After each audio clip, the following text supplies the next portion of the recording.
Everybody, we are back for another edition of Heart to Heart. I have a fabulous guest today. My name is Elmira. I also go by Dr. E. Alison Verge is our guest today. We're going to be discussing intimacy in relationships. As y'all see, I'm all ready for Christmas. I had to teach we actually taught a dating class this morning, and it was all about creating magic for your Christmas dating life for Christmas. And so that's why I'm still dressed. We was having fun in the class there, y'all. But speaking of intimacy, it's so important to connect. When I think about intimacy, I think about connecting with another person. I think about also what does it mean for me to share with that person as well. And what's important for me is having a greater understanding of myself, because I don't feel like you can be intimate or have any type of intimacy without knowing yourself. That, but um that's kind of what we're discussing today. Y'all know I'm big on the relationship with yourself, your relationship with other people, because that's life. Life is about love. Life is about joining with other people. It's about, and especially during this season, especially during the holiday season, just really connecting with friends, with family, with everybody. That's how you create intimacy. That's how you do all of this. Let me see. Da-da-da-da-da. I see your invite. And I know I froze earlier and I'm like, what happened? I completely froze on here. Like, it was like I had to restart the broadcast, y'all. Okay. It's saying you're unable to join. That's just some type of glitch. I don't know what's going on with that. But going back to what we were sharing today, we were kind of sharing with people. Allison, There you're we are! there. Yay! Awesome. Sometimes it, just like the test that we did, sometimes it takes a minute. It's like, what is going on? I even had on my Christmas magic. I was like wishing and I waiting. know! I know, and I love it. I love your headpiece, and you're so great at the improv when things don't work out. You wouldn't even know. It's like, that's why I was like, is it just me? Because she's so relaxed. Because you know where that comes from. Allison is my many years on the stage. Like, I've performed, I'm a singer. I don't know that I'll discuss this with No. you, but I'm a singer, I'm a songwriter, and I had to be prepared for anything. There were some days you went to the performance, there was no mic. So I just had to figure out, what do you do? And you have like this 30-minute set or whatever. You just have to figure it out. I've learned to figure out everything. Well, maybe I And need like, training from you. yes, you can get training from me, but you know who else is big on this? Marie Forleo. Do you Oh, follow yes, her at yes, all? yes, I do. She says and I think this is a title of one of her books. Everything is figure outable. Yes, yes, yes. I love that. Yes, and it's true. Actually, I So, do believe in that. I'm a big problem solver. So I usually always step back and like, okay, not that big of a deal. There's always a I solution. know. I know you gotta like find a solution. Well, tell me, how did you get to this place of helping people with their path to love? Was there like a critical moment in your life, or what really occurred? Yeah, absolutely. You hear this story before, but there was. So I was married for 20 years. And January 5th to be exact, I had two young girls and we were heading off to go skiing, and I had an accident which really changed my entire life. The accident ended up in a rare kind of disease that I ended up being in a wheelchair, and with it's nicknamed the suicide disease, but it's incredibly painful, and a lot of people are usually disabled and on painkillers for life. And it really did end up putting an end to my 20-year marriage. And I realized there's a lot of factors to that now. And one of them is also not being able to communicate my needs. You know, at the time, it's easy to blame other people, but I realized also a big part of that was also me not being able to communicate what I needed in the relationship. So there were two parts of that. One of the reasons why I also helped couples was the inability to communicate for myself during such a hard period. But also, I then fought my way actually through different stages out of the wheelchair, but then I was still disabled when I was dating. So I was dealing with not only the modern dating world after 20 years, which I almost fell out of my chair. I was like, what happened? What happened to dating? I had no idea. But I did take psychology in school, and I did read every relationship book under the sun. So I always loved relationships, but I did not know that this is what had happened to the dating landscape. So after going through, the ups and downs of dating, and this in my marriage, throughout the dating process, I had stepped back and I had decided I need a different approach here. This is not working. And I did a lot of investigation. I think I read every book. I got coaching, help myself. I then decided, like, I need to do something different in this world. So I went back to school to become a dating and relationship coach, even during that time period, because I thought, like, this is horrible. Not only what I'm going through, but what other people are going through is very, very difficult. And once I actually did this and took a step back and completely changed my approach, and after like talking to so many people and going through so many different kind of using so many different tactics, everything changed for me. And I met my partner now of 6 years. So it's so important to actually step back sometimes and also realize when things aren't working, because typically, like, when clients come to me, there's just a continuous pattern that occurs, and really nothing is going to change until you break that pattern.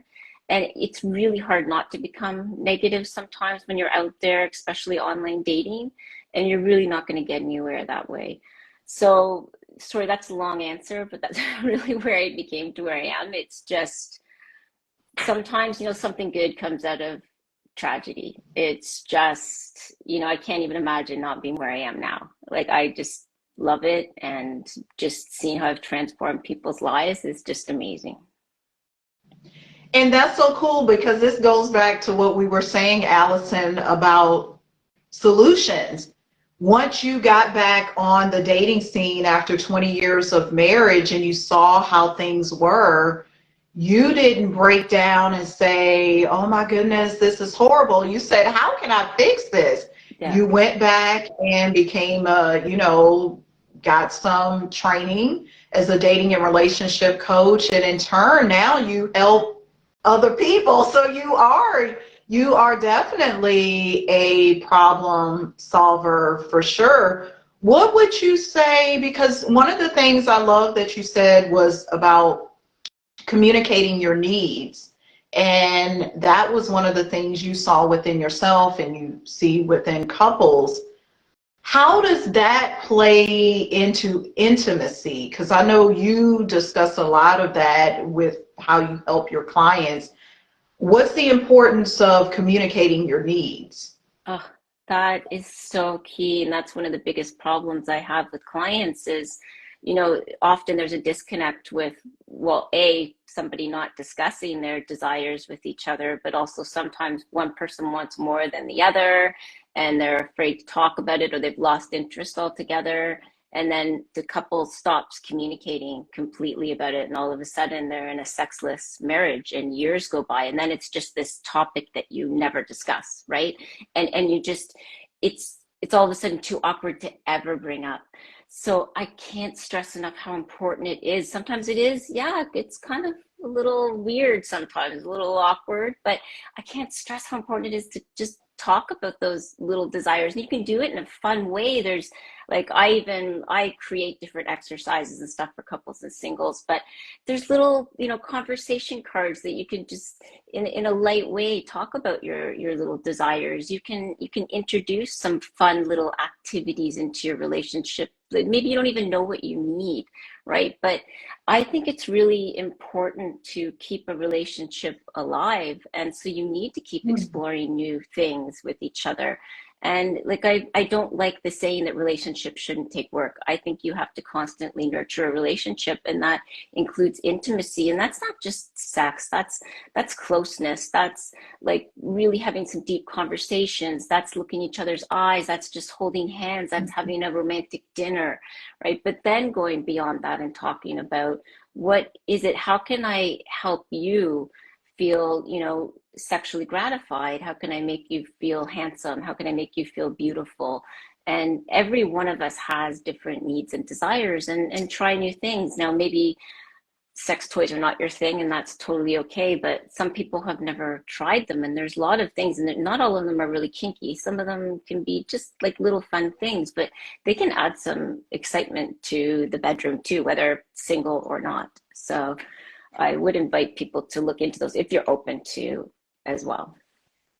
Yeah, because what you just spoke of was being open, and part of that intimacy is kind of being open to hearing your partner and the exploration and figuring out, is this something I really like? Is this something I need? Is this And I also enjoy what you said about intimacy not just being sex, because a lot of times we think about, and I know you've heard this because you are a certified sexologist, people just think that's the only way to gain closeness, but it's not. Like, do you find, because I've just thought about this, do you find that people drift apart at certain times of the year? Maybe this time of year because it is like holidays, Christmas, or does it really not matter?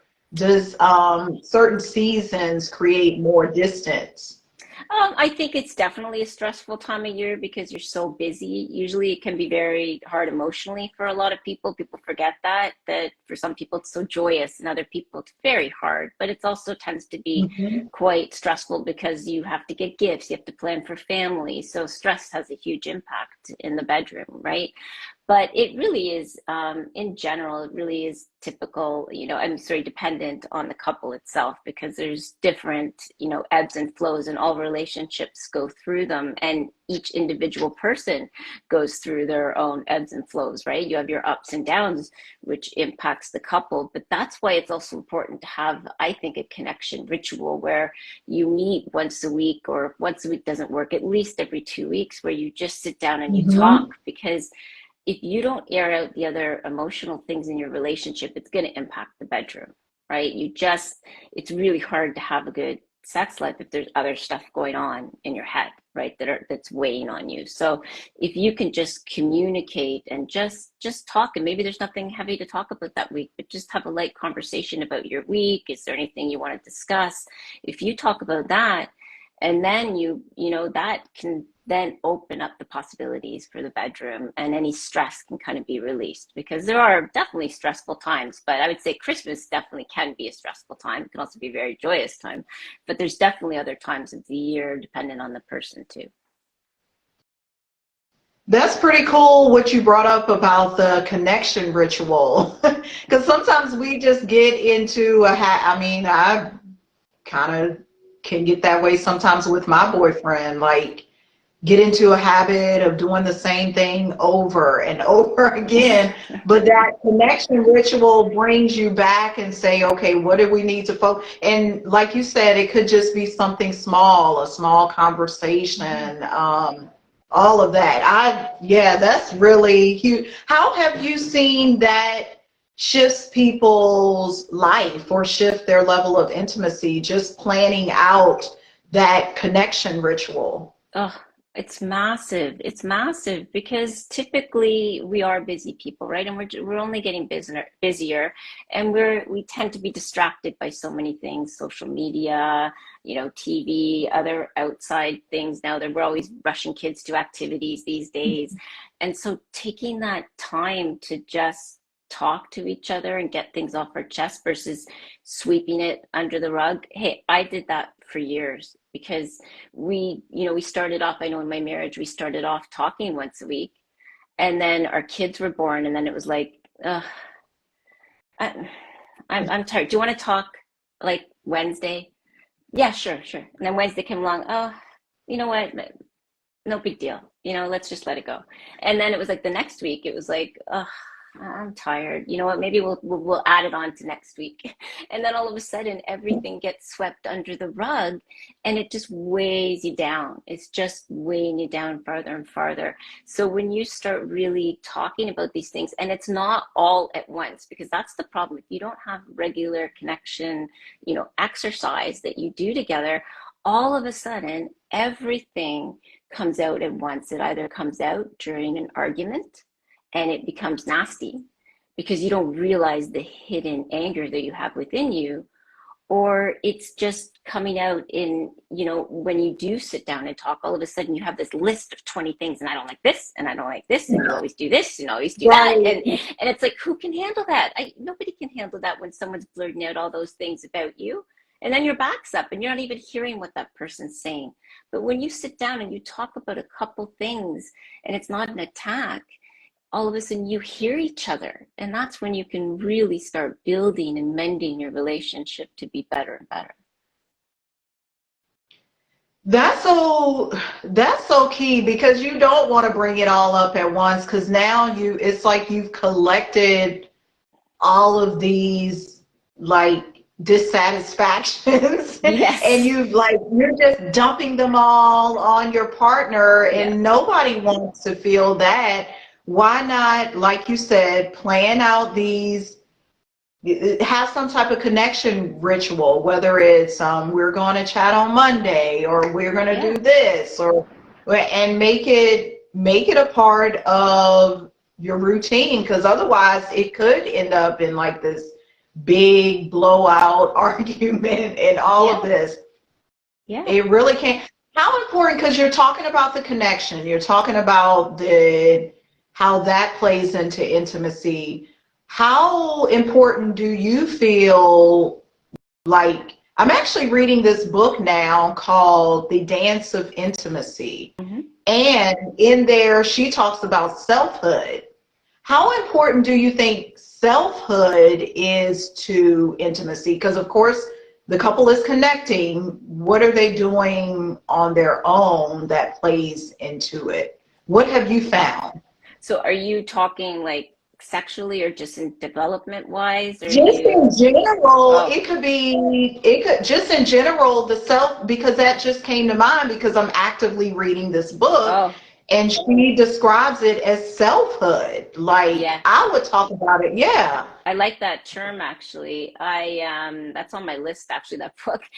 Um, you're talking to somebody who's probably the biggest believer in self-discovery and self-development. I mean, that's why a core aspect of my program, whether you are single or couple, is first really doing a deep dive into really understanding who you are and how you work. Because whether you're in a couple, like, it's really important, because when you start to understand yourself and how you operate, and then how your partner operates, all of a sudden, some of those things that seem like annoyances, like, what? Oh, God, why do they do that? It's so annoying. You start to understand that that's actually the core of who they are.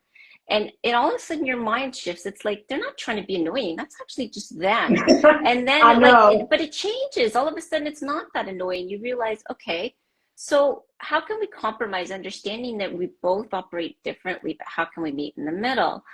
And then when you're single and you really start to work on yourself, trying to work on the things that, perhaps, you've had some, trauma from the past, other things that are going on, when you're not trying to fill a void, when you're single, that's like the biggest mistake. out there is trying to fill a void in someone else, right? That'll make a huge difference when you're looking for somebody. But also trying to be very clear on what you need in a partner is going to make such a big difference in attracting a partner, but also ensuring that you attract someone that is right for you and you keep that partner long term, right? It's just so key. I am the biggest believer in self-discovery and self-development, continuously working on yourself, because we all need it. Like it's so satisfying. Like I spend a couple hours every day doing exercises for myself. Like, and it just feels fantastic. Like who I am now versus who I was like years and years ago is just completely different. And it just feels amazing. Like most people come to me saying, I know myself, but then they're so shocked about the things that they learn about themselves. It's just, I love seeing it every time. I love it. It's just amazing. Isn't People it are always fascinating? surprised what they don't know.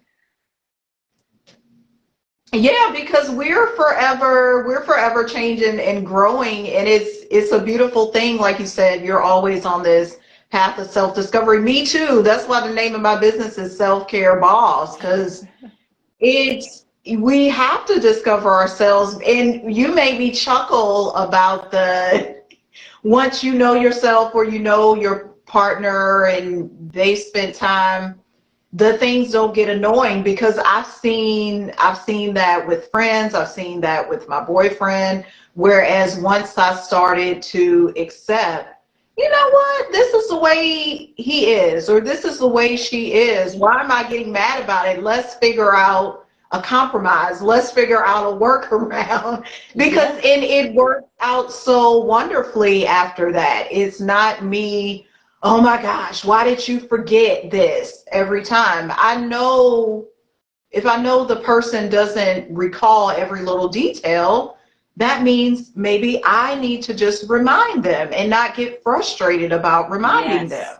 Oh yeah. No, it made a big difference in my own relationship because my partner and I are polar opposites. And in the beginning, I honestly, even being a relationship coach, I didn't understand. I was like, what? Why is he doing this? Like, why does he have to get up at like 8 o'clock on a Sunday to go grocery shopping every Sunday? I don't like, oh, I don't understand. And then when I started to do some actual, like, I was like, do you mind taking this assessment? It's like, Right?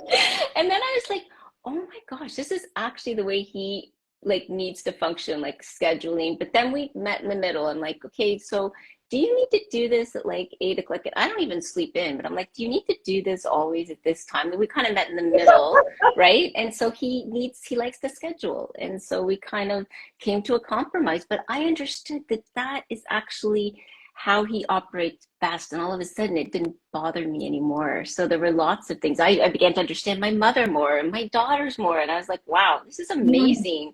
Everything made sense when you really start to understand yourself and the differences also between you and that person and how you're going to clash and how you're not. It changes everything. It honestly does.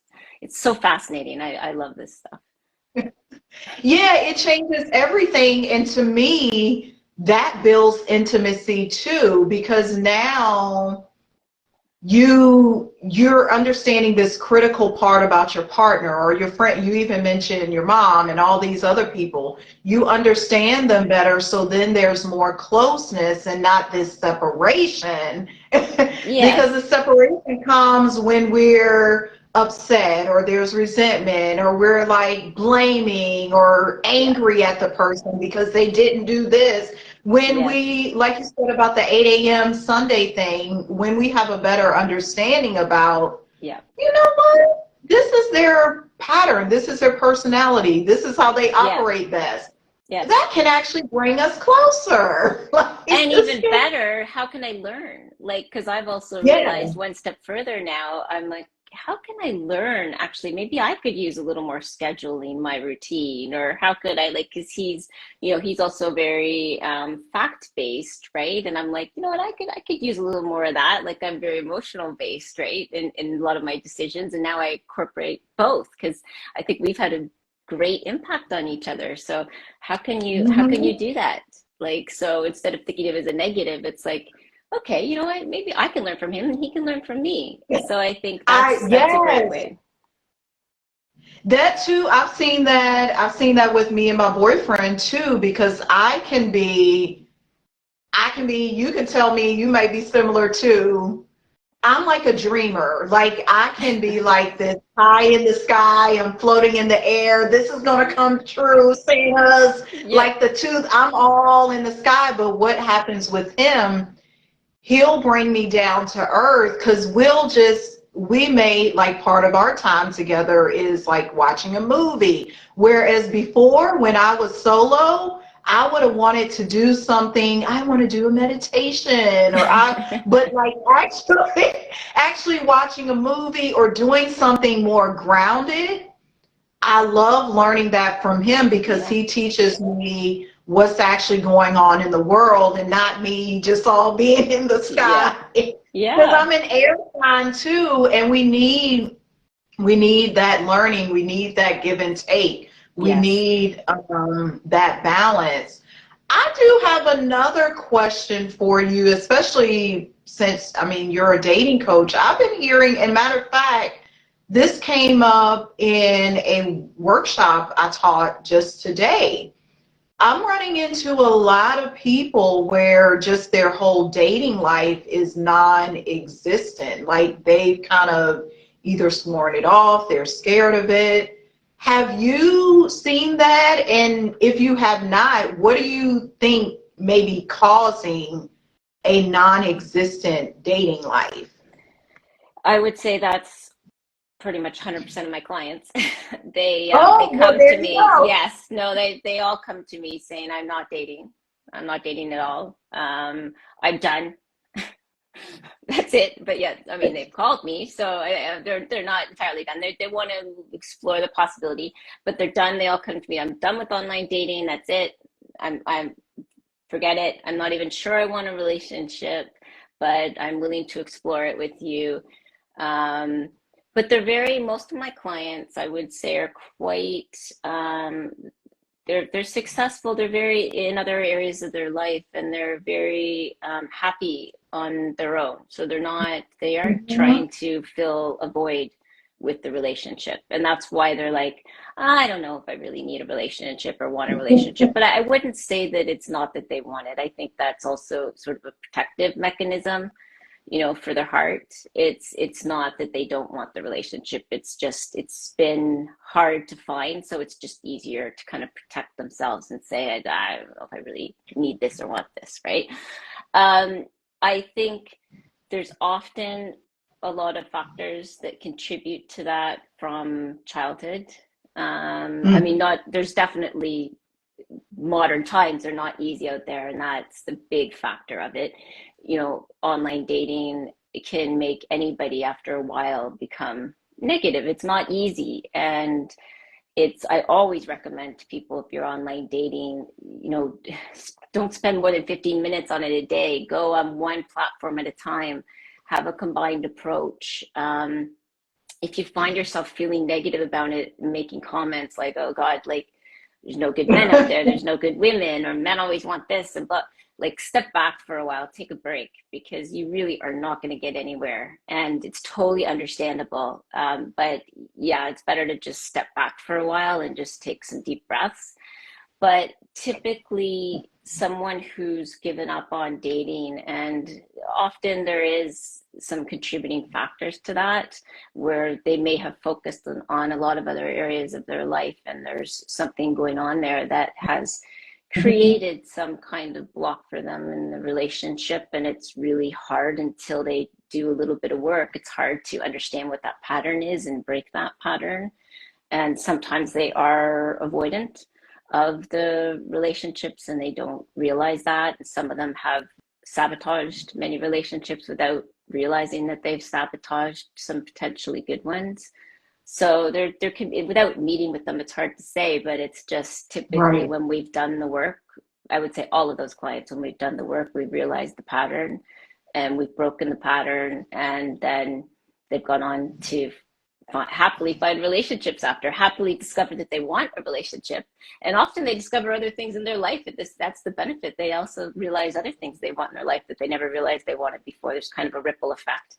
And then things change. It's This is one thing I never realized. It's just the magical effect of when you all of a sudden kind of open up your mind and your heart and you gain clarity on exactly what you need. All of a sudden things just start happening. I honestly can't explain. It still blows my mind. It still blows my mind. But it somehow it happens. It happens.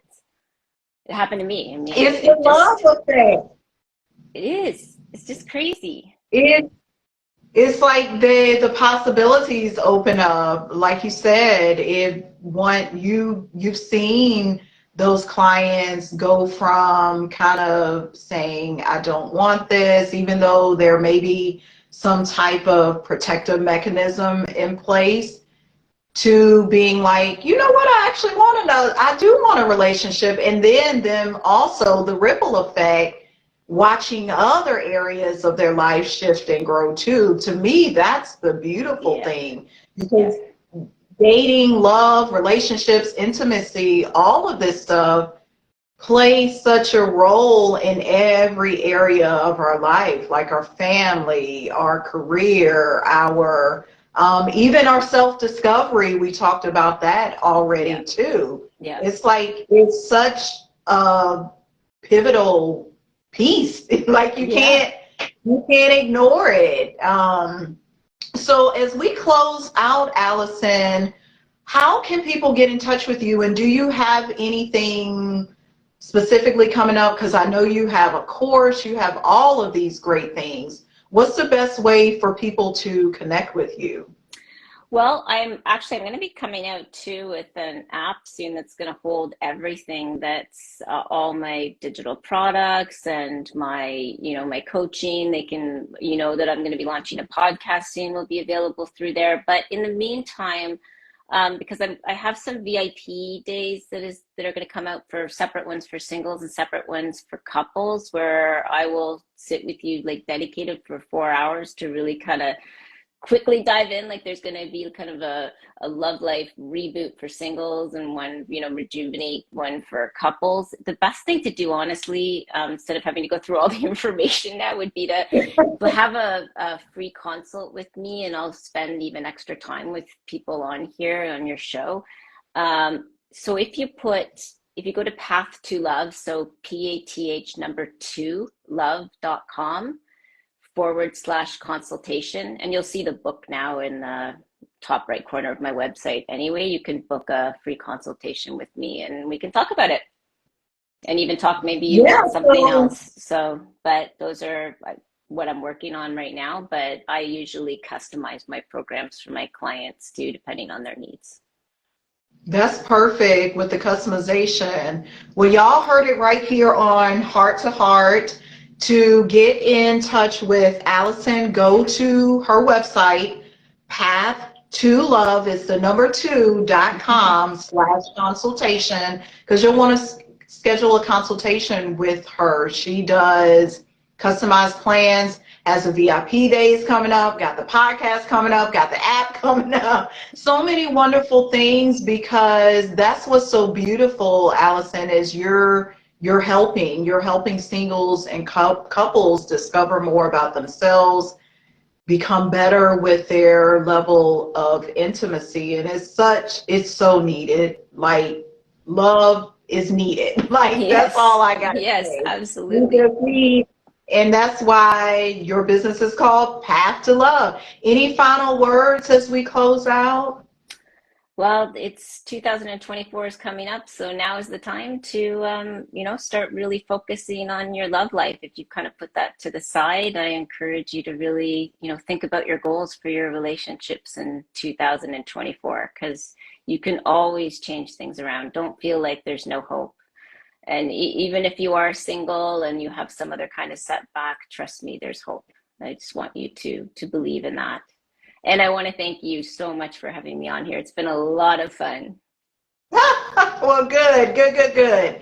I will just say again to what you just shared. Yeah, this is the time. This is the time. If you ignored your relationship or where you want to be in the area of love, it's time to focus on it. Contact Allison, pathtolove.com.